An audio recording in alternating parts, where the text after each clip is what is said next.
Welcome to the NLP Talks podcast, bringing you inspirational stories along with a good dose of potentially life-changing NLP strategies. I'm Laura Evans, multi-award-winning NLP trainer, and I'm on a mission to help you unleash your potential in business and life. I'm so glad you're here. Pull up a chair, listen in, and let's get started on revealing more about this transformational NLP toolkit.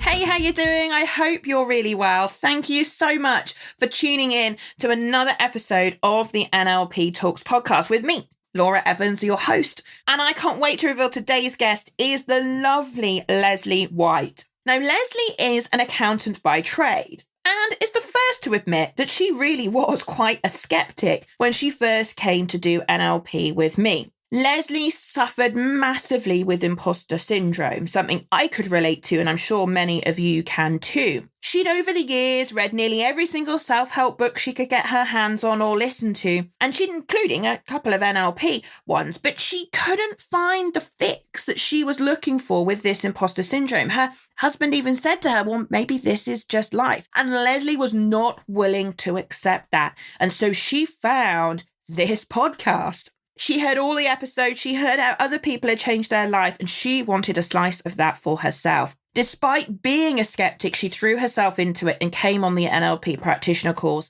And you're going to hear on this episode the pivotal moment on the course where she finally realised that she had put down imposter syndrome. Not one to be convinced too quickly, she then road tested it for 6 weeks after the course and then sent me the most amazing email telling me how she absolutely was convinced that NLP had helped change her life. In this episode, she talks about the differences it has made for her since then, how she's now gone on to do her Master Practitioner Training, and at the point of this recording is halfway through, and already she's seeing that next level of development for herself. I can't wait for you to hear this story. I was hugely inspired when I spoke with her, and I know you are going to be too. So without further ado, let's cut across to Lesley. She talks about how she started off her career in accountancy.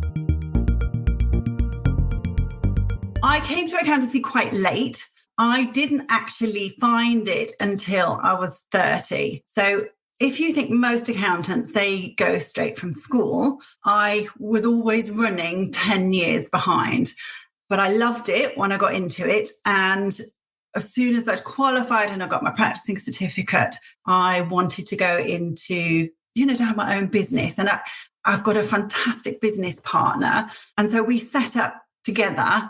And then I just wasn't ready for the weight of the responsibility that comes with a professional practice. When people are paying you for your advice, it's heavy. And I remember thinking almost, within a year, I just thought I wasn't ready for this. I wasn't ready for this weight.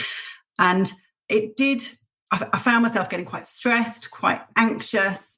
And because, you'd go to courses, you'd have to do your CPD, and you'd go to the courses and there'd be sort of 200 other accountants there in the room. And they'd all be, well, I'd say nearly 80 or 90% of them, older white men. So, that is really I don't know, It's a male-dominated profession, let's be honest, isn't it? Like, if I think about all the accountants I've had over the years, of all the different accountants, they've all been men. And that's not being detrimental to men, but accountancy is a male-dominated environment. So as a woman coming into a profession when you were 30, 10 years behind everybody else, into that male-dominated environment, and not just becoming an accountant, but actually setting up your own practice, like, I can totally see the responsibility that comes with. I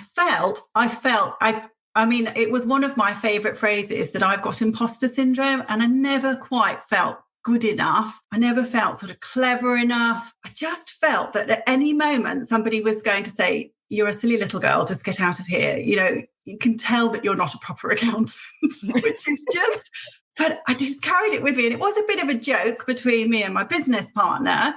She'd sort of gone into it from age 20, and she'd gone in through audit, and she didn't have that. She's sort of at the other end of the spectrum from me. But for me, it was a huge thing, really huge. And just it sort of led me on to, I seem to be continuously doing self-help to try and manage my stress and anxiety. And I was a total junkie when it comes to self-help books. I have an Audible subscription every month. I get a new book. And I was a real sort of feel the fear and do it anyway. I thought, that'll help. I've done lots of meditation, mindfulness, cognitive behavioral therapy, everything to try and help me manage my stress, things to make me be a bit more confident. And all of it, although it makes sense to me and I understand what they're saying, I just find it so superficial, and nothing ever had a lasting impact or anything. Nothing really changed me underneath. It didn't really change. I mean, practicing mindfulness or yoga or whatever, I'm sure that had some sort of benefit, but it all just felt really superficial. I just felt like I was still searching for my answer. I just didn't think that life had to be like this. And when I looked around at other people, I don't think that they were finding it quite as tricky as I was finding it. And then that is when I came across your podcast. And just before we talk about the podcast, I just want to ask one other question about books. I'm just curious, and I'm a bit nosy, let's be honest, right? Of all of the books that you own, okay, and I'm going to hazard a guess. For those of you listening to the podcast, you can't see her screwing her face up. She's screwing her face up at the moment. But I'm guessing, Lesley, you have quite a sizable self-help library. I'm guessing you probably have most of the main titles that most people will have on their bookshelves or on their Audible profiles. So I'm not quite sure how many you have, but I'm guessing it's quite a lot. In amongst any of those, did you ever come across any NLP books? I'm just curious whether you did and what you thought of them. Yes, I tried one, and it seemed, I've got to be honest, it wasn't what I was looking for. It seemed to make sense, but it didn't make any sort of change with me. That, it didn't help me change or see things differently. And I thought, that's perhaps not for me. And I came back to it again. And the reason I kept coming back to it is because many years ago, my husband was racing downhill, and he'd had that's on a bicycle, and he'd had a crash, and it had affected his racing. And he'd seen an NLP practitioner who had helped him change his mindset. And I knew, and so I knew from that how powerful it could be. But the two books that I read, they didn't seem to convey any of that. So I suppose that's why I thought there's something here that I'm not seeing. Yes. And I'm not at all surprised, because NLP books, are alongside all the other self-help books that they'll give you some theoretical knowledge, but that really, can they help you change yourself? I don't know. So yeah, I just thought I'd ask about that, because I was sure you probably had some NLP books and some views on that. So anyway, sorry, I interrupted you, Lesley. So you were starting to talk about, you discovered the podcast. In fact, this very podcast. Yes. And it was when you were interviewing other people, and then they were saying things like, it was life-changing. It helped me get out of my own way, which really resonated with me, because I think that I get in my own way, or I thought I got in my own way. And then I suppose they were saying, it sort of changed my life. It helped me see things a different way. And they were so powerful, and there were so many of them. And with the greatest of respect, they weren't all coaches. And, I've paid for coaches before, and they have helped me, but I sort of needed to hear from people, from other business owners that weren't coaches. And then there was a certain part of me that thought, well, this seems to be what I need. Maybe I should just go and find an NLP practitioner and get them to treat me. I didn't really know what we were going to do. Yes. But I liked the sound of sort of timeline therapy. And I thought, well, maybe that's what I need. Maybe I don't need to go on the course. But by that point, I'd listened. I mean, every day when I went out with the dogs, I was listening to you. And if you start listening to somebody and then you start to trust them, I got to that point where I wanted you. And it was just this fake relationship that I developed with you over a podcast. And that's why I just took that leap. I didn't know that I needed the whole course, but oh my goodness, I'm so glad that I did, because it's just given me so much extra that I wouldn't have had if I'd just gone to see a practitioner. Yeah. No, absolutely. And you know what? You're not the first to say that. This podcast, I mean, obviously it's been heard by thousands and thousands of people. And often people will turn up in the training room and they greet me like I'm a long lost friend. Oh my goodness, it's so lovely to see you again, and all of this. But because, you know, as you know, Lesley, I am me. Whether you hear me on the podcast, you see me in the training room, you see my social media, like I'm consistently me, like it's not a different person. And these podcasts are so personal, aren't they? Like they really do feel like a fireside chat. It feels like when you're a listener of the podcast, and I'm sure the listeners of this episode will feel the same, it feels like they're here watching you and I having a fireside chat, just talking about your experiences. And I just think that's just so powerful. Yeah, I'm so delighted that you found the podcast and then decided to come. Oh, we've got the lovely Lindsay. Lindsay, hello. So Lindsay is one of our other students. She's joining us here live today. And Lindsay just said, hi, Laura. Hi, Lesley. Only a few minutes in and so much resonates. Looking forward to the rest of the podcast. Oh, thank you, Lindsay. And thank you so much for joining us. Lesley, you'd love Lindsay. Lindsay, you're going to love Lesley. You two would sound like a house on fire. I just know it. So Lesley, so you heard the podcast. You heard all of the wonderful stories, of course, which are contained within this podcast about how people talk about what the courses have done for them. And in fact, one of our other master practitioners said exactly what you said, which is she was exactly where you were. She had a few issues she knew she wanted to deal with. And she was like, do I go and find a coach or a practitioner, or do I do the course? Mm-hmm. And she said exactly, more or less word for word, what you said, which is, I'm so glad I did the course, because yes, I got what I needed, but I got a whole lot more than I ever imagined. So yes, it's really interesting to hear you say that. So you found the podcast, you found me. I'm hugely flattered that you decided I was the person to help you, and I thank you for that.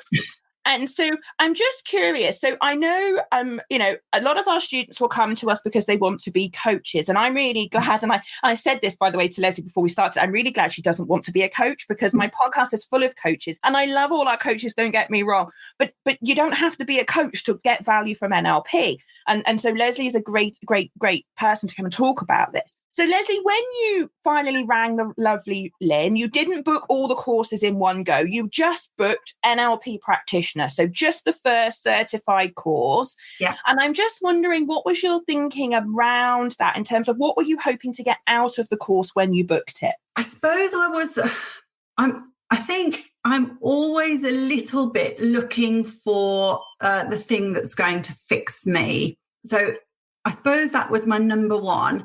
My number two is I'm quite a soft person, and perhaps if I had to do it again, I don't know if I would go through for my own business and manage a team of people. It takes a certain sort of person, I think, to manage a team of people. And it's quite difficult if you're a bit of a softie, which I am. And so I think I was looking to try and fix me, and just mainly for work, to try and make work better. Do you know, I struggled when when you're trying to lead a team, you're trying to make them better, and you don't want to criticize them. I want to get the best out of my team. But if you're not a natural leader, which I'm not, it is quite difficult. And they're all so different.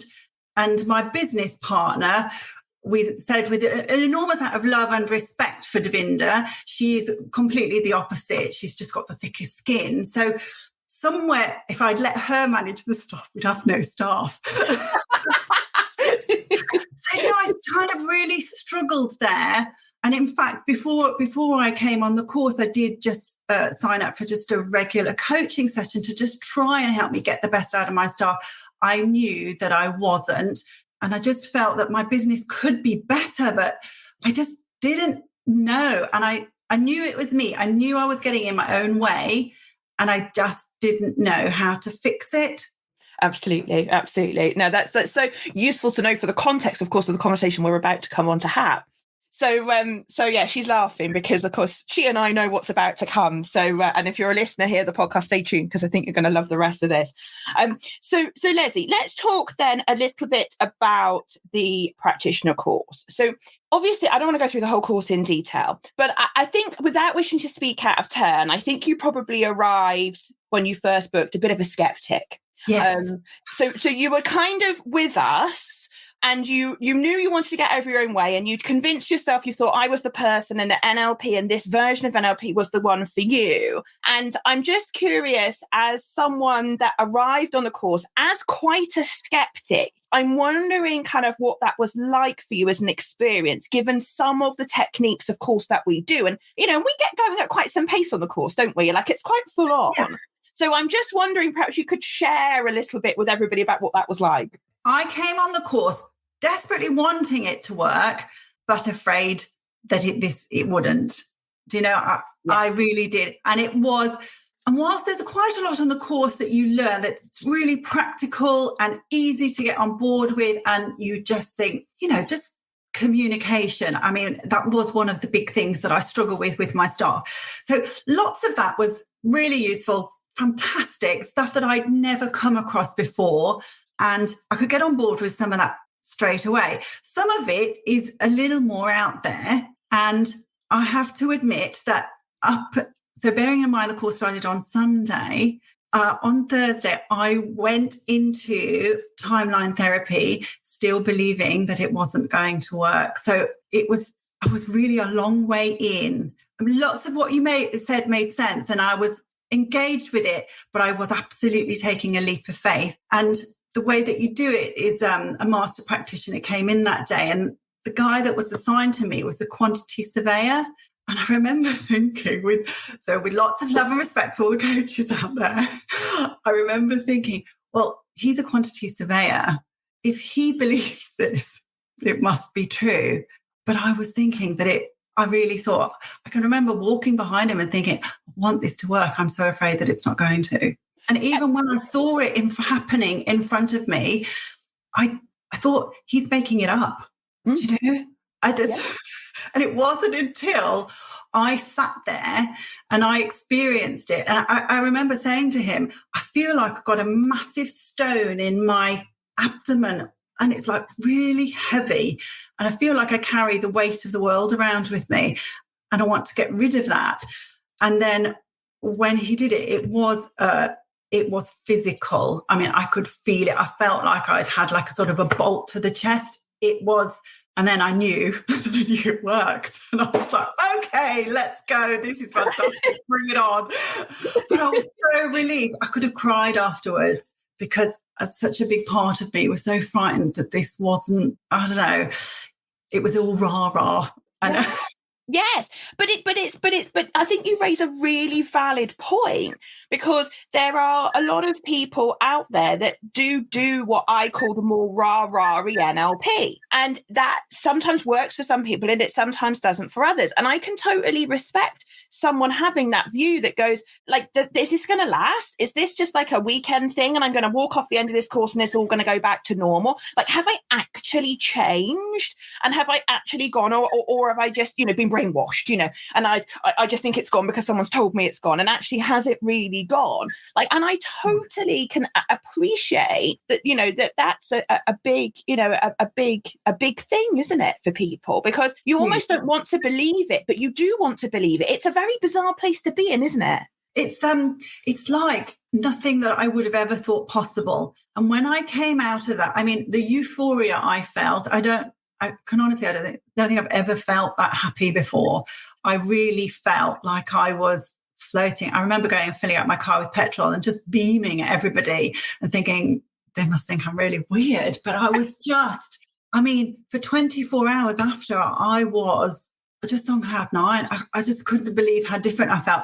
And I remember worrying and thinking, I wonder how long this is going to last. And for that very reason, didn't send you any feedback straight after the course because I wanted to see how long it lasted. So tell everybody about the email, Lesley. Come on, you've got to tell them about the email. So it was, it's got to be a good month or month and a half maybe afterwards.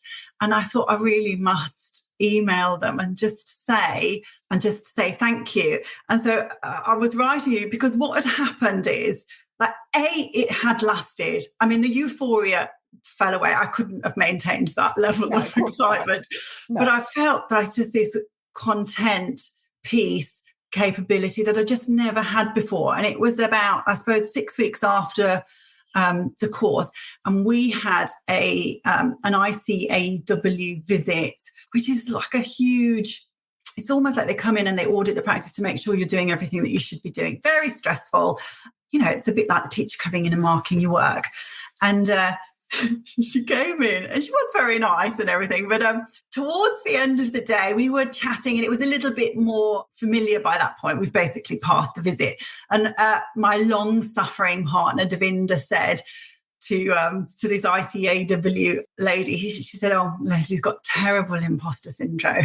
And from the bottom of my boots, I just turned around to her and I said, "I don't have that anymore." And it was just I hadn't really thought about it up until that point, but with complete conviction, it was just gone. And it was at that point that I emailed you and I just said, this is just, I wanted to wait because I wanted to see if it would last, and it does last. And then the other thing that I really noticed is that self-help addiction that I had, I just stopped buying those books. And in fact, so I listen to Chris Evans in the morning, and he's always got like some kind of guru in on a Thursday who's promoting a book, and I'd buy all of them. And I now find that I was listening to him and just thinking, well, I don't need that anymore. I just don't feel stress. And even I bought an app for my phone, a hypnosis app for my phone, and it had like one sort of part of it was for stress management and things like that. And I just thought, well, I don't need that. And if you're carrying around stress and anxiety and worry with you every day and your shoulders are up here, it's such a huge thing to leave that baggage behind. And I think I've described it in one of my reviews as a silver bullet, because that was how it felt.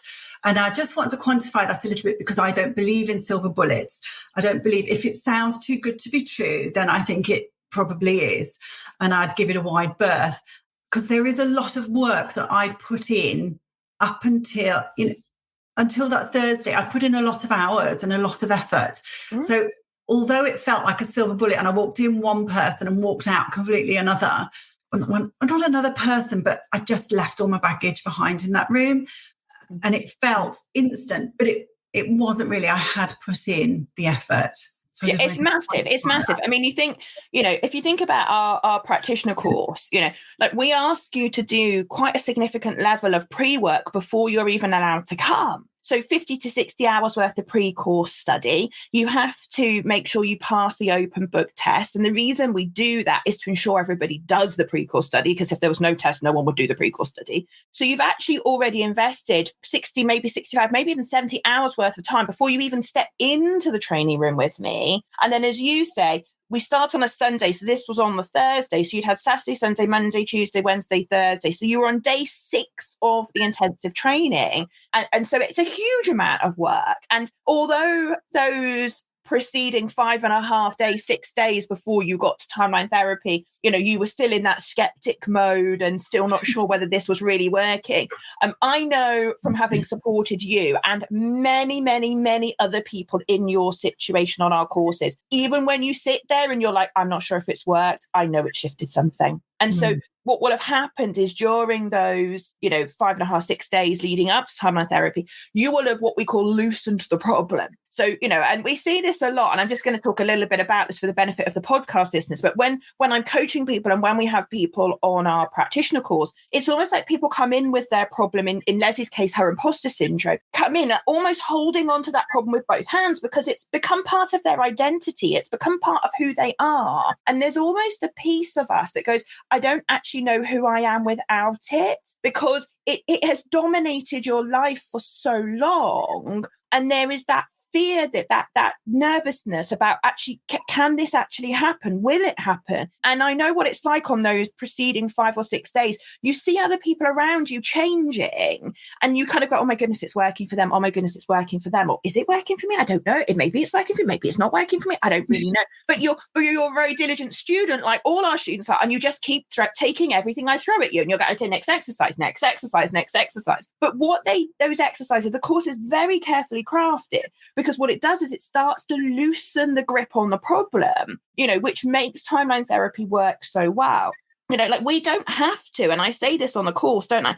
We don't have to offer you a timeline therapy experience as part of our practitioner course. It is not a requirement of the ABNLP, our accrediting body, that you have to have it. So we can absolutely not offer it, but I offer it to all our students because I know the difference it makes when you leave me having done a practitioner course. And we're so lucky to have an amazingly supportive master practitioner community, such as the gentleman that you mentioned that came in and took you through the process. And I'm forever grateful to our master practitioner community for all they do to support me and the rest of our community. But I think you're absolutely right to qualify the kind of statement, because in that moment of time, it felt like it had all shifted. And in reality, as you say, there was a lot that had led up to that moment. I'm just curious, Lesley, like if we take that as a moment in time, like almost like timestamp your life and say that's that moment.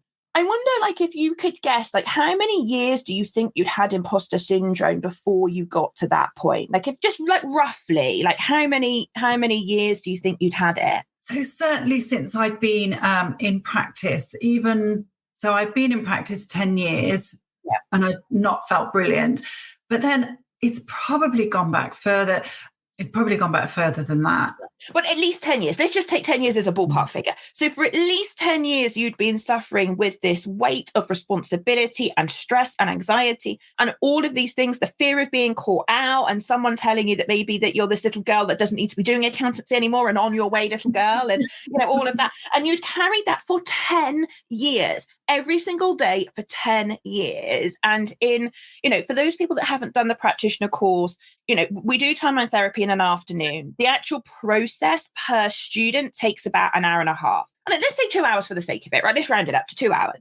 So 2 hours of your life was this moment when you realized that life could be different. Yeah. Just phenomenal, isn't it? Phenomenal. It is. So I just can't quite explain how powerful it feels. Yeah. I mean, and I love the fact that you didn't book any more courses at that point. And I absolutely love that. And I admire you for that, like massively. Usually I do, genuinely, because that piece you mentioned just now about the fact that like you felt the shift, you knew this was going to be different, but you wanted to check that it was going to last and that this thing wasn't just like every other thing you've done in your life to date that was just a flash in the pan and then it was going to be over. And 6 weeks you road tested it with all those wonderful examples. And I'll never forget the day your email came in, because Lynn and I both happened to be in the office and we both saw your email at the same time. And I rang her straight away. I was like, have you seen the email? Have you seen the email? Lesley's email. She said, yes, I've just read it. Isn't that an amazing testimonial for what your training and what our courses, can do for people? And I hugely admire you because, some people just kind of chug on through the courses and I love them for that too. But you really wanted to be sure before you decided that you were going to do any further, further training. Now, I want to fast forward if we can. I'm going to skip the coach course out because you're not a coach and that's not why you did it. So I want to talk about the course you're currently doing. So you're halfway through one of our more advanced programs. So tell us a bit more about the lead up to and what you have had happen so far. So back to my quantity surveyor friend. So when you had those master practitioners come in and they were sort of explaining what masters enabled them to do, and they sort of, one of them said, so prac is here. Prac is here. It's brilliant. It's here. Yeah. Masters is here. Yeah. And I thought, I want that. And then the other thing, because I'm not going to be a coach, so some of the techniques are quite, they're quite out there, really. And the way that, primarily I'm doing this for myself to fix myself. But if I can help, even just in the way that I communicate with my staff, get the very best out of my staff, my clients, get the very best out of my clients, and my family, if I can help all of them as well, I really will feel fulfilled. And one of the master practitioners said, he said it's he worked in like a big company and he wasn't in the HR department or anything. It wasn't a coaching business, and he needed to be able to help people on quite a normal level. Do you know, like, yes. That's all weird NLP techniques, yeah. and I need to be able to help people on and not like, can you imagine if I sat with one of my clients and said, right, we're just going to do a little exercise, and they'd be like, Lesley, what are you doing? I need to be I needed more than prac. So that's why I went on to do masters. And also it was such a phenomenal change. Why would you not want everything that it has to offer you? I mean, I felt like I couldn't say that I tasted this and then I wanted more. It was so much more than tasting. Prac is so much more than tasting. It's huge. But if there's more of that hugeness, I want it. I want to be the very best person. I want to be the best boss I can be. I want to be the best advisor I can be. I want to be the best sort of like a family member I can. I just want to be the best that I can be. So why would I not just have it all? I want it all. Yeah, absolutely. I completely agree. And I think you make a really interesting point, because I know the gentleman that you're talking about, and he there isn't a fibre in his body that would, in the middle of a one-to-one with one of his team members, go, could you just come over here? I think we're going to do a technique called a parts integration, because your team are struggling at the moment making decisions. So part of you wants to do this, part of you doesn't. So shall we just going to do a parts integration? And that doesn't downplay parts integration as a technique by any way, shape, or imagination. But I totally get what you're saying, that when you're with your team in your accountancy business, or when you're with your accountancy clients, that's not going to be an appropriate context for which to you to best help them. And I totally get that. And I often will say that to people when they're considering doing masters. Masters isn't just for people that want to be coaches. And I think if people think masters is just because you want to become a master coach, you've completely missed the point of masters. Because the first 4 days is language. And that is applicable to anyone in any walk of life, in any context.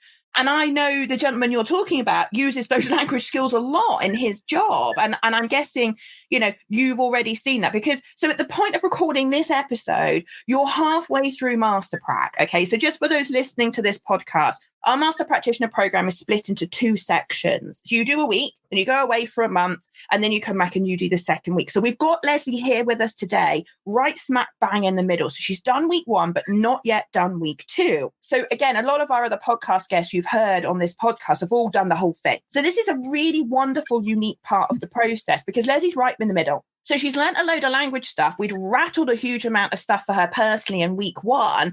And she's got a list. I'm not going to say the word that we call it, but it starts with S and ends with T, and it's a list. So she's got uncovered a lot more stuff already. So from a personal development point of view, Lesley's halfway through. She's got the language skills, but we haven't yet finished the job, so to speak, because we haven't done week 2. So Lesley, tell everybody, what was week 1 like? What are some of the things you've noticed after just doing 1 week of masters and having not done the second yet? So I think I would describe it. It's subtle but powerful. So I've come back from week 1, and I always feel fantastic when I finish the course. And my husband says, "Oh, there's just so much energy about you when you come back off the course." But I mean, I am, or I was, a bit of a hermit introvert. So I loved lockdown, and I probably went out once a year for the staff Christmas party under duress. I don't go out with friends really. I just I'm quite an island, and I think I was back in the office maybe 2 days, and I suggested that we had a line dancing evening. I mean, it was just because there was some Dolly Parton on the radio, and I said to one of the girls, "This is what we should do." I mean, I just thought, who is this person? And then I texted a friend of mine. I said, "We should do this as a joint company thing, your company and ours." And he turned around and he said to his wife, "I think Lesley's been released." And I got to be honest, that is how I felt, because I am a little bit uptight. I went to my business partner, I went to her daughter's wedding, and I remember looking there. It was a sequined wedding, so all the fantastic, all the Indian dancing. And I remember looking at them and sitting there and thinking, I wish I could join in, but I am so uptight that I would never let myself dance. I mean, what is that? So that's the sort of person. And then to go from that to saying, let's have a line dancing evening. And that same friend that said, it's like you've been released. He said, I know that you've been on this NLP course, but I feel like you're taking us all with you. And I took that as a huge compliment. Yes. I really felt like, I feel like I'm being let out. That part that you just repress because you're so afraid of what people think of you. That's one thing that I felt. And then the other thing that I felt, and I remember saying on the very first course when you said, what do you want out of this? And I said, I want to feel more resilient because I just did not feel tough. And as a family, we've had quite a big challenge this week. So my mum's been diagnosed with cancer this week. And it hit me like a sledgehammer. I was not expecting it at all. And I got to be honest, within about 12 hours, I picked myself up and I now feel like that tower of strength that she needs. I mean, I would describe myself as resilient. And I feel like, Mum, it's okay. You've got this and I've got you. I'm sure that I wouldn't have been this if this had happened 12 months ago. I really don't think I could be what she needed me to be, but I really do feel strong. I feel calm and I feel capable to deal with this and really positive. We've got this. I love it. And what better way to feel when life throws you a significant curveball and you're able to process that in a relatively short period of time and then be the strength that you and she needs you to be. I mean, none of us would wish for any more, would we? I mean, that's exactly what you would want. It's just phenomenal. I never would have described myself as resilient before. Never. Isn't that interesting? Interesting? And I'm just wondering, if you go back before all of this NLP transformation that you've been doing and go back to think what Lesley's life was like before all of this and you started your training with me, to think that your life could have carried on like that for the rest of your life. I know. I mean, what a missed out opportunity in so many of the things you've already experienced that you wouldn't have experienced had you not done it.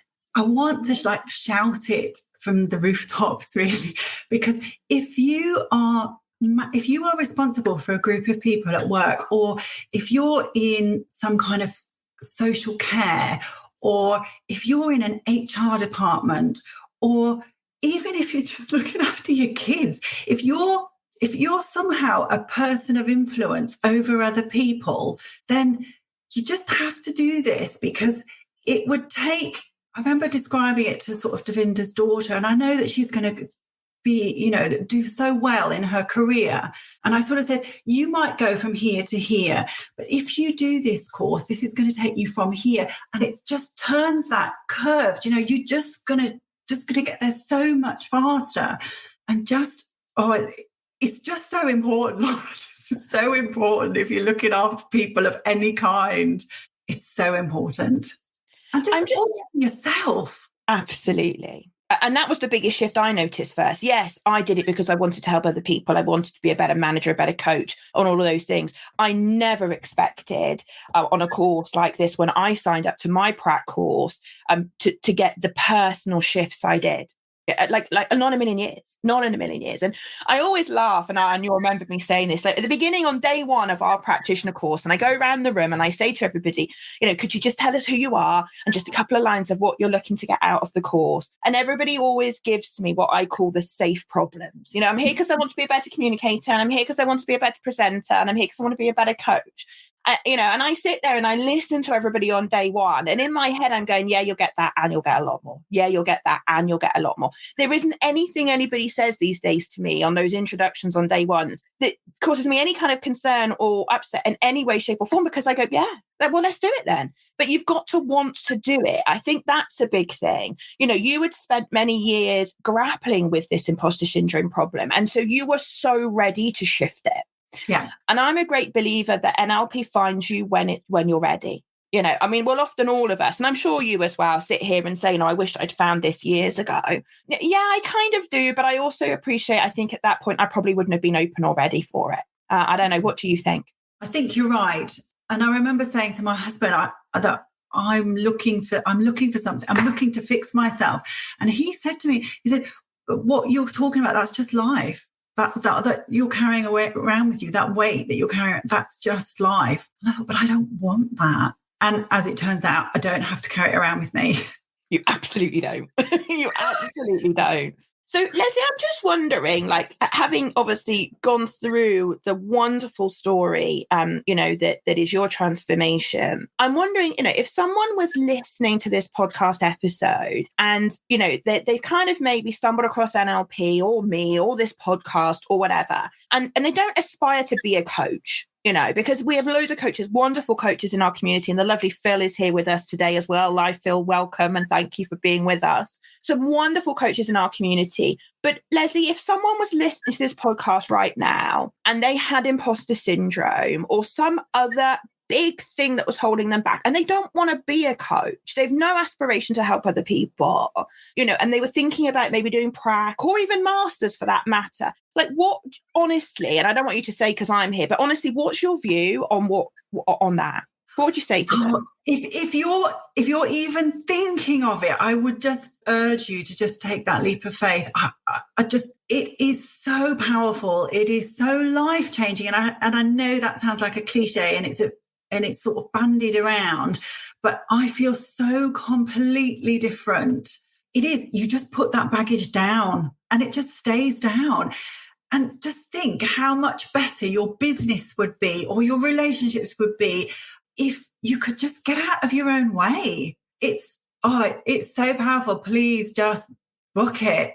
Please. I just want to shout that to myself in December 2021. Please, Lesley, just book it. Just book it. Just do it. Just do it. Just do it. You will not regret it. Not for 1 second. It is everything that you hope that it's going to be. I love it. I love it. Thank you so much. And thank you so much for joining me and sharing your story and being such an open book with everybody about your journey and the challenges that you have had and sharing that. And I know just hearing your inspirational story is going to help so many people around the world when they hear the skeptic accountant that wasn't really sure, sit here and go, if you're thinking about it, stop thinking and do it. What a transformation in a few months, and Lesley, thank you so much. Honestly, from the bottom of my heart, I really appreciate you sharing your imposter syndrome story because I know it's going to help people. You're very welcome. Now, we always end up on our podcast episode, as you'll know as a listener yourself, with a quick fire round, which of course you have absolutely no idea what I'm going to say. But I'm going to fire a couple of quick questions at you and we're going to get to know the Lesley that we have with us a little bit more. And so, as always, people, drum roll, she has no idea what I'm about to ask. And so we're going to find out a little bit more. So Lesley, are you ready? Yes. Okay, cool. If you could write anything on a billboard, what would you write on the billboard? Oh my goodness. So it's something that you've said to me, and I'm not sure if I'm going to get this quote exactly right, but it's whether you think you can or whether you think you can't, you're right. Yes, that's the Henry Ford quote that we use on the Prac course. Absolutely. The power of belief. Oh my goodness. Unbelievable. So huge. Let me ask you a question about having coffee with someone. If you could have coffee with anyone that has passed, famous or not, who would you like to have coffee with and why would you choose them? Oh, so the Dalai Lama. So, and up until NLP, I was just searching for that inner peace. So I wanted to feel content. So I've sort of been obsessed with him a little bit. But now I've got a much better understanding, I suppose, of myself and how powerful your brain is. So I just think that now if I could meet him, then I'd be, I don't know, more able to understand. Like before, I just couldn't grasp it, but I feel like I would get a lot more out of it now. So yeah, definitely. Amazing. If let's say that there was a young lady listening to this podcast episode who is thinking about pursuing a career and they're not sure, a bit like yourself, I guess, not sure whether to go for it or not. If you could give them a pearl of wisdom, I know you'd say just do it, but if you could give them a pearl of wisdom, what would that pearl of wisdom be? If I was to speak to somebody who was, I suppose, going into like a profession like mine, I wished I'd had somebody older to sort of mentor me really and help me, because I have learned so much, and I think I've really learned the hard way. And it's what gave me all this baggage. And I suppose, I don't know, maybe that I've learned from that. But I don't know that that baggage did me any favors. I don't feel like I came out of it stronger. I felt like I came out of it weaker. And it wasn't until I found NLP and I was able to put that down that I regained my strength. So gosh, if I could help somebody avoid some of the mistakes that I'd made, then get a mentor. Yeah, get a mentor. Yeah, find somebody who's doing it well. Yeah. And final question, if you could go back to your 18-year-old self and go back to her and say something to her, what would you say to your 18-year-old self? You're going to make loads of mistakes. But when the time comes, the answers will come to you. I made so many mistakes, but I don't know that I want to go back and not make them particularly. But if I knew that me now at 50 and where I am now, if I knew that was on the horizon, eventually it was all going to be okay, I think that would give me a certain amount of certainty, because there were times when I just wasn't happy. And if I knew that it's all going to be all right in the end, then that would have been good. Yes, right. Wouldn't it? Amazing. Oh my goodness. Lesley, thank you so much. Again, I really appreciate your time. And thank you to those of you that have joined us live during the recording. I really appreciate having you guys here too. It's been lovely to see you here. And of course, a massive thank you, as always, to the listeners of this podcast. Without you, as I say, there would not be a podcast. So thank you to all of you all the way around the world that listen to the podcast. I really appreciate your time. And I sincerely hope, in fact, I know you will have got huge inspiration out of Lesley's story today about how she managed to beat imposter syndrome finally. If you have enjoyed Lesley's story and you're interested in starting your NLP career or even furthering your NLP career, then please go on, head over to our website, unleashyourpotential.org.uk, and go and check out the courses. Get hold of the lovely Lynn. She'll answer all your questions and help you make the right decision for you. And I would be my pleasure to welcome you onto the course like I welcome Lesley and all our other guests that have come to train with us. Please, as always, subscribe to the podcast so that you get notified when we release the next episode. So thank you for listening. Thank you, Lesley, for joining me, and take care, everybody. And I'll see you here on the next episode of the podcast.